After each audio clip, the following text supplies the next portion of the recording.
Ndikulandileni abale okondedwa kulingaliro la usiku wa lero, usiku wa pa 1 April 2025. Okondedwa mu usiku wa lero tipitirizabe kuphunzira mawu a Mulungu pa mutu onena kuti akanapanda Mulungu kukhala nafe.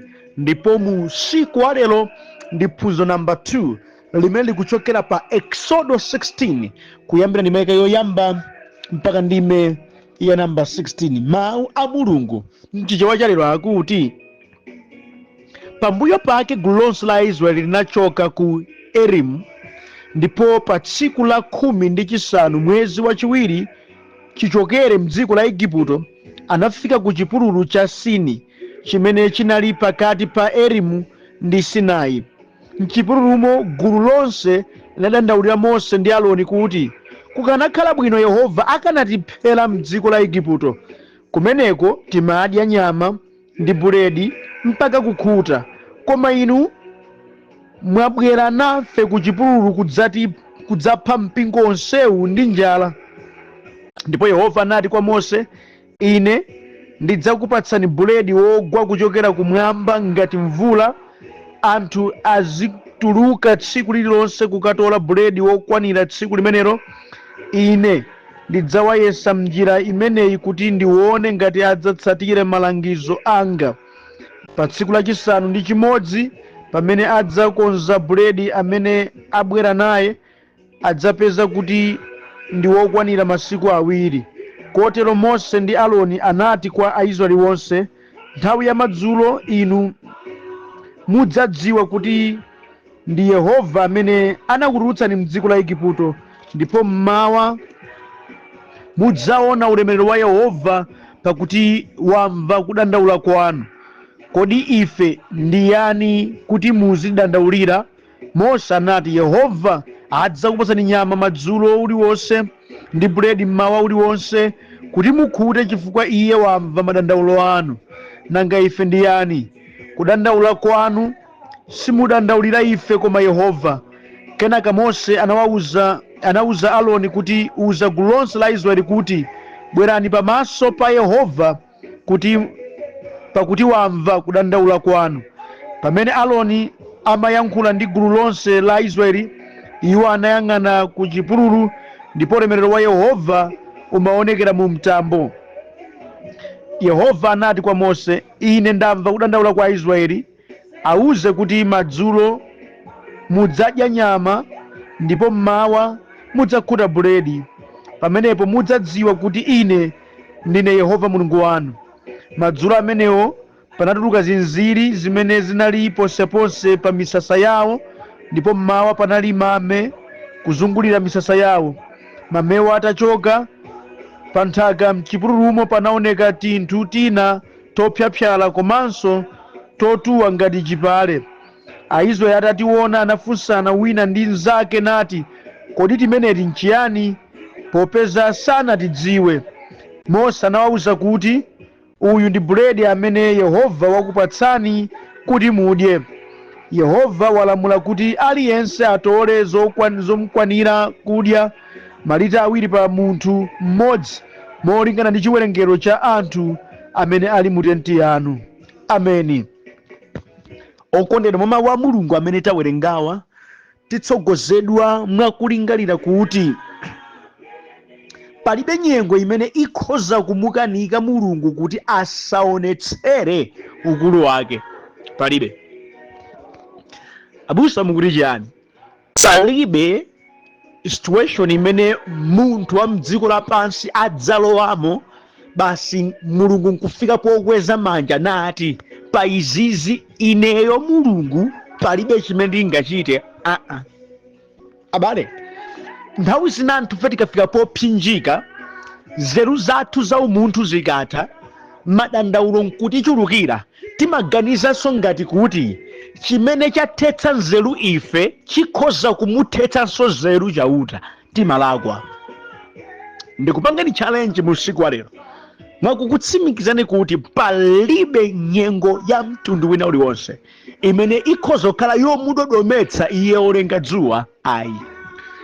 Ngati Mulungu adakwanitsa kukulengani inuyo, sangalephere pakena kalikonse kamene inu mudzakumana nako pokhala inu amoyo ku dziko lapansi. Abale, ndikudziwa imafika nyengo imene zinthu zimafika pothina, zimafika panangantani, zimasowetsa mtengo ogwira mirengo yonse itu ya mdziko lino usowa kuti ugwireko pati kuti upeze thandizo. Koma ndimati ndikutsimikizeni ngakhale zitafika potero pokhala ife ndi Mulungu Yehovayo pokhala nafe amakhalabe thandizo ndi chiyembekezo chathu. Pakuwerenga mawu a Mulungu tipeza zikuluzikulu zimene Mulungu adalowereramo nasintha kaganizidwe ka banthu, nasintha china chilichonse ndipo ulemero wake udaoneka. Ndimvetsera abale okondedwa kunena kuti Mulungu amakhalabe thandizo ndi yankho la chosowa chathu mu nyengo zonse. Mulungu amakhalabe yankho, Mulungu amakhalabe thandizo pachosowa chathu cha mtundu wina uliwonse. Abale, Yehova amakhalabe yankho lake. Amalowerera kuti mchamanyazi chichoke, amalowerera kuti chopweteka chichoke, amalowerera kuti zitonzo zichoke, amalowerera kuti moyo upulumutsidwe, amalowerera kuti umphawi uthetsedwe, amalowerera Yehova kuti zinthu zimene adani anakoza zilephereke. Mulungu amakhalabe thandizo. Ndikudziwa ndikuyankhula ndi anthu pano amene pakuona kuchuluka kwa nkhondo zawo, pakuona kuchuluka kwa adani wawo, pakuona kusokonekera kwa zinthu zimene amadutsamo, afika ponena kuti ine moyo wanga ndi wa ZDP, zabwino palibe. Ndi mawu mu usiku wa lero kunena kuti Mulungu palibe chomulaka. Akakhala mbali yanu Yehova, akayenda nanu Ambuye, chimene simudaganizeko akhoza kuchichita, chimene sichidaonekeko ku dziko lapansi akhoza kuchionetsa. Ndi Mulungu wazatheka bwanji. Mudziwa nthawi zambiri mawu akuti ndi Mulungu wazatheka bwanji timangowakamba, koma ndimati ndikutsimikizeni zedi iyeyudi ndi wazatheka bwanji. Zimene ifeyo timakhala kuti tafika pothera iye amazichita ndi kuti kutchumula ubongo wathu kumadzifunsa kuti koma okondedwa zafika apapa bwanji. Yehova akakhala nafe palibe chokanika. Ameni, palibe chokanika. Abale ndimati ndikutsimikizireni kuti kupezeka kwa Mulungu mmoyo mwathu kumatanthauza chipulumutso ndi thandizo lopezekeratu. Zosautsa zikhoza kuti zinga, koma Mulungu adzakhalabe chipulumutso chathu. Ameni. Kupezeka kwake ndi thandizo, kupezeka kwake ndi mayankho, kupezeka kwake ndi chipulumutso choonekeratu. Kupezeka kwake kumasintha nyengo, kupezeka kwake kumapatsa chimwemwe ndi mayankho, kupezeka kwake kumabweretsa zoti panalibe, kupezeka kwake kumapangitsa zosatheka kukhala zotheka. Kupezeka kwake. Abale ndimati ndinene sikuti tikakhala ndi Ambuye ndekuti nyengo sizidzakumana nazo ayi. Ngakhale kuti dzana natithandiza ndekukwiriza lero li basi wothandiza kokwana zatha ayi. Ali yemweyo dzulo lero ndi kunthawi zonse. Ndimati ndikutsimikizeni kuti zosautsa moyo mwathu zikhoza kudzuka, zovuta pakati pathu zikhoza kuoneka, koma ndimati ndikutsimikizeni kuti Mulungu adzakhalabe chipulumutso chathu. Adzakhalabe chipulumutso chathu. Adzakhalabe chipulumutso chathu. Tawerenga mawu a Mulungu lero kuchoka pa Exodus chapter number 16 kuyambira ndime yoyamba mpaka ndime ya number 16. Mulungu akuthandiza ana Israeli ndi chakudya. Zochepa choka kuja kwa Igupto kumene zamphamvu zidaoneka. Ali mchipululu zakudya zimene munadayenda nazo zifika powathera. Nkhawa idachuluka. Tikhala bwanji nanga pano? Anthu adafika pota ya mtima nduyamba umusalukira Mose ndi Aaroni. Inu ifeyo tili kuja ku ukapolo, zedidi zimapweteka, zedidi zimavuta, koma chakudya chokha timadya timakhuta. Lero lino ndife afulu koma anjala kwambiri. Palibe chikuyenda. Dandaulo lawo linali lomveka pamaso pa Mulungu. Ndipo Mulungu akunena kwa Mose akuti si nkhani kwa ine imeneyo. Dziko langa ndidzapatsa zinziri nyama adzadya, ndidzapatsa buledi woti sadamuonepo beka kumwamba ndidzapatsa, tsiku lina lililonse adzikatenga zowakwanira ndidzawapatsa. Ndipo Mose ndi Aaroni akuwasonkhanitsa anthu aja nkuwawuza, ndipo zidachitikadi monga mmene Mulungu adanena. Yehova pakuti anali nawo adawapulumutsa ku imfa ya njala, pakuti Yehova anali nawo adawasamalira, pakuti Yehova anali nawo adapatsa mayankho pa chopsinja ndi choopseza cha njala chimene adakumana nacho mchipululu. Akakhala nafe Yehova, mayankho amavuto wathu amapezeka. Akayenda nafe Ambuye pakali konse kotitsamwitsa, iye amakhala thandizo. That's why tikuti adakalitsa mnyengo yotereyi Mulungu asapezekemo. Abale anthu aja chinali chipere, anthu awa akadatha, panalibenso chiyembekezo, panalibe thandizo nalilonse likadaoneka. Ndi Mulungu yekha adapanga provide chakudya kwa anthuwa, ndi Mulungu yekha adakhala thandizo naonetsera mphamvu zake kuti achitapo kanthu. Abale, zilipo zina mdziko lapansi zimene anthu a dziko lapansi akhoza kulephera, koma pokhala ife ndili ndi Yehova adzakhala chipulumutso chathu, adzakhala mayankho athu, ndipo adzatipatsa ife zimene sitimayembekeza kuti zikhoza kuoneka. Amene ndi Ambuye. Ameni. Mama amene okondedwa, tiphunzamo zinthu zingapo. Choyambirira ndichi: kutithandiza kwa Ambuye kwa dzana sikuletsa kuti atithandizenso lero. Ameni.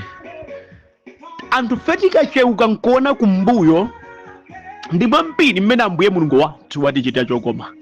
Ndikudziwa ndikuyankhula ndi anthu amene mwina kale adaonapo za ulemerero wa Mulungu, adaonapo zonsezo za Ambuye, panopa akudutsa mnyengo zina zododometsa, ndipo akumadzifunsa nkumati, nanga kodi Mulungu amene adalipo dzana, Mulungu amene adandithandizapo pa icho, ali kuti nanga pa nyengo yangayi? Kodi Mulungu amene wantayirira, nanga ngati sindiyenda naye sakhala nane, ndipita bwanji chitsogolo, ndipanga bwanji survive, moyo wanga ukhala bwanji ndi moyo? Mandikutsimikizireni kuti popeza Ambuye ndiye mweyo amene sadzasintha, adakuthandiza mkondi pa dzana, iye yonso ali nanu lero. Nawo kupezeka kwa ameneyo moyo mwanu, simufa, simuzunzika, simusautsidwa.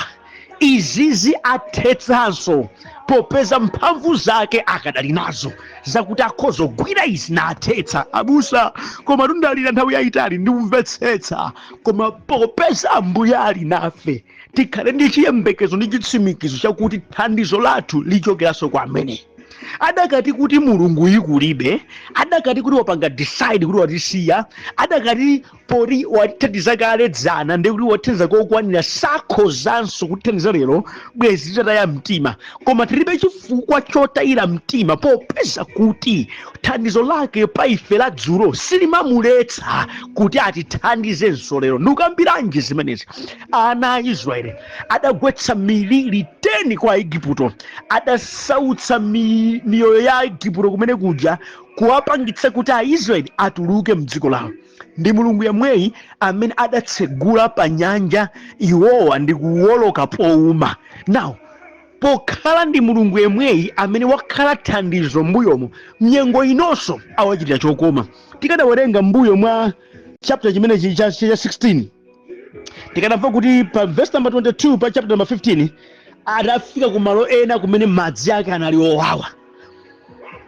Mulunguso kumeneko adathandiza mpaka madzi aja kukhalanso madzi okoma nkomweka nkumamwa. That means wakhala akuthandizabe.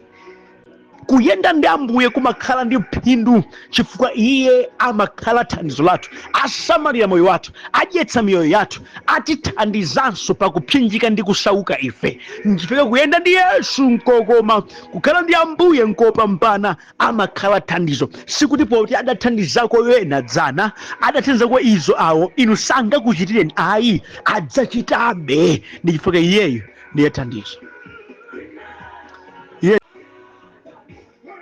Adzapitirabe kutisunga, adzapitirabe kutisamalira, adzapitirabe kuonetsa zazikulu zake pa moyo wathu. Ndi Mulungu wabwino. Ameni. Abale okondedwa, kanthu kena kamene ndifuna muphunzire nkunena kuti kumangodandaula sindiye yankho la moyo wanu ayi, koma kukhala ndi chiyembekezo, kukhala ndi chiyembekezo mwa Mulungu wathu.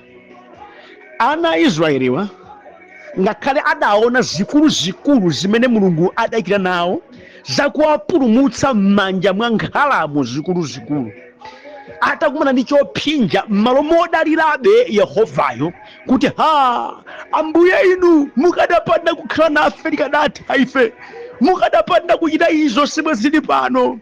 Izinso zimene takumana nazozi tikukupatsansoni Mulungu kuti mutithandize.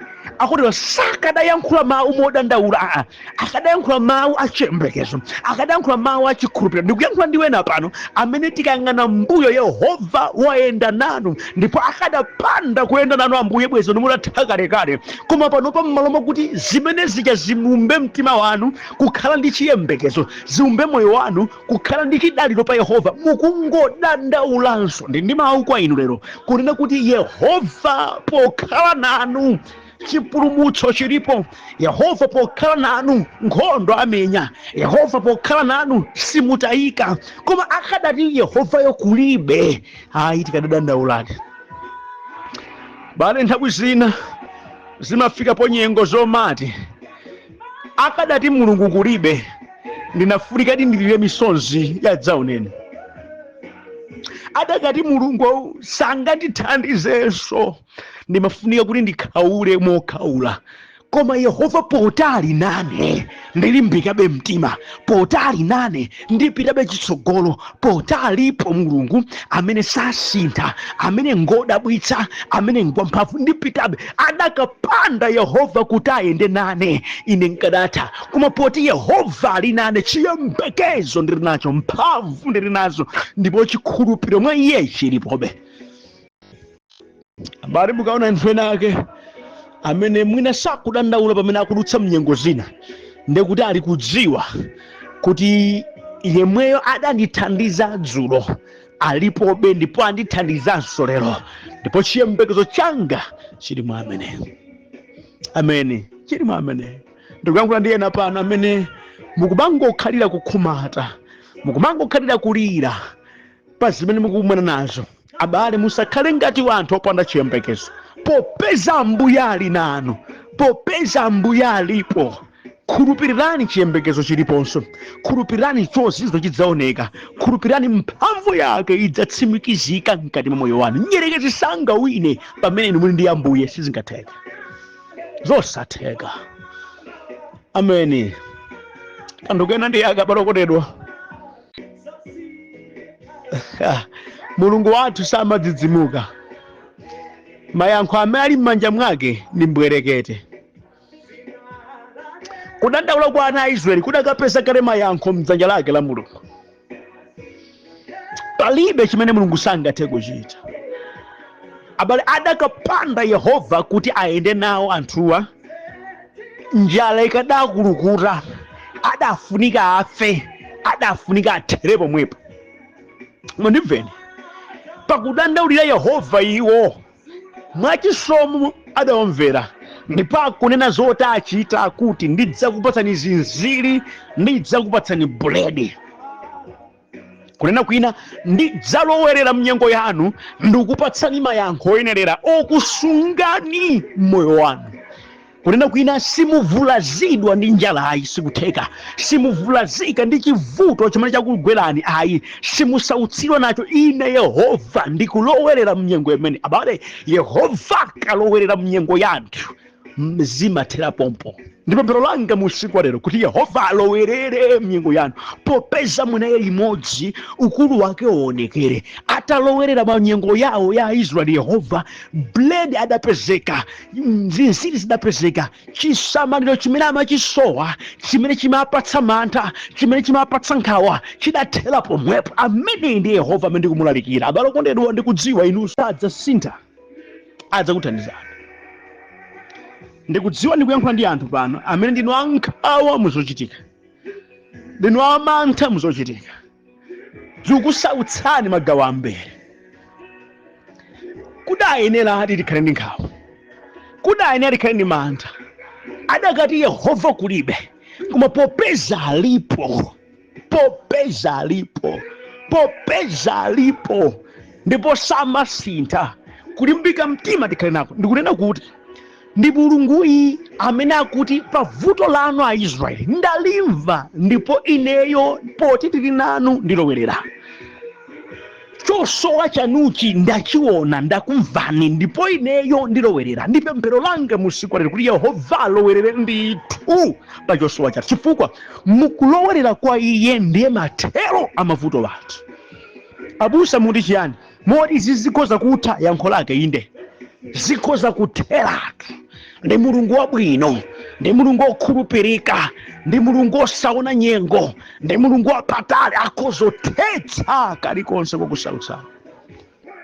Amene ndiye Mulungu wathu amoyo, samalephera. Abale okondedwa, adalowerera chauta, adalowerera mnyengo yawo yawe, ndipo mana adaperekedwa, zinziri adaperekedwa, chisamalo chimama chisowa adachipeza. Amene ndiye Mulungu. Koma kukadakhala kuti tsono Yehova sadachite zimenezi, yankho lake nali chiyani? Anthu akadafa ndi njala. Adakati Yehova khumata asachitepo kanthu, anthu akadapita. That's why tikuti akadapanda Yehova kukhala nawo, adakapitawo. Inunso zilipo nyengo zimene mukudutsamo, zimene ngati Yehova sachitapo kanthu, ntchito simuyipeza, banja silipezeka, mwana sapezeka, mayankho sapezeka, promotion sipezeka, zazikulu simuziona. Koma ndikuyamika kumwamba kuti Mulungu ali nanu. Abali nyengo zina zake anthufe timalakalaka kupezeka kwa wanthu, osati kupezeka kwa Mulungu. Mistake. Munthu ali mmalire, zilipo zina zimene sangathe olakakamizika bwanji pokhala iye kuti ndi munthu wa dziko lapansi, munthu odwala chifine, sangakwanitse kuti azichite. Abale, lakalakani kupezeka kwa Mulungu. At this situation amadakondedwa, Mose adalipo, Aloni adalipo, koma chowawacho chidaliponso ndi njala. Zidachita kulira Mulungu woposa Aloni, Mulungu woposa Mose alowerere mchimenechi, ndi pamene adawathandiza anthu awawa. Nyengo yanu sikufunika munthu chabe. Ndikudziwa mwapita mwa anthu ambiri, mwanenera ambiri, mwadzibusa ambiri. Nyengo yanu sikufunika munthu chabe, ikufunika Yehova mwini wake akuthandizeni. Iye akati wapezekapo, iye akati walowererapo, popeza kutali nanu akadzionetsera izikutha izi. Sikufunika munthu koma Mulungu. Chikhulupiriro ndi chiyembekezo chanu chikhale pa Mulungu amene ndo adabwitsa ndi wamphamvu. Abale okondedwa, pamene tilingalira zimusiku alero, tidziwe kuti Mulungu alipo amene amathandiza, akhozanso kukuthandizani. Chokondeza chakuti ali nanu limodzi, pokhala mapemphera nanu limodzi. Likhale pemphero lanu lakuti Ambuye onekerani moyo wanga, kukadatini ukulibe ndikadatha, koma tamandikani Mulungu poti muli nane limodzi, ndipo pa izi ndioloka, izi zipita, moyo wanga ukhalanso wapamwamba, ndipo kulo wake wa Mulungu uonekera mwa ine. Ambuye akudalitseni pamene mukhala mukulingalira zimenezi, ku ulemerero wa dzina lake. Amen.